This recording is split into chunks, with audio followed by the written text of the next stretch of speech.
کا سلسلہ شروع ہونے سے ندی نالوں میں طغیانی، برساتی نالوں میں سیلابی پانی کی سطح میں مسلسل اضافہ ہو رہا ہے، جس سے فصلیں تباہ ہونے کا بھی خدشہ ہے۔ حالیہ بارشوں سے کوہ سلیمان سے آنے والا پانی ایک بار پھر تباہی مچانے کو تیار ہے۔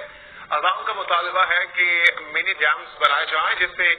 14.5 لاکھ بنجر زمین آباد ہو سکتی ہے۔ حکومت کی جانب سے اعلان تو کیے جاتے ہیں مگر کوہ سلیمان سے آنے والی بارشوں سے تباہی سے بچاؤ اور قیمتی پانی کے اضافے کو روکنے کے لیے تاحال منی ڈیمز کی تعمیر شروع نہ ہو سکی ہے، جس کی وجہ سے ایک طرف فصلات اور آبادی کو نقصان ہو رہا ہے تو دوسری جانب کوہ سلیمان کے پہاڑوں سے آنے والا یہ لاکھوں کیوسک پانی مسلسل ضائع ہو رہا ہے۔ عوام کا مطالبہ ہے کہ کوہ سلیمان سے آنے والے پانی کو کنٹرول کرنے کے لیے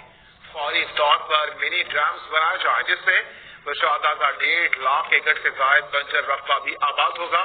اور جانی و مالی نقصانات بھی نہیں ہوں گے اور پانی کے ضیاع سے بھی بچا جا سکے گا۔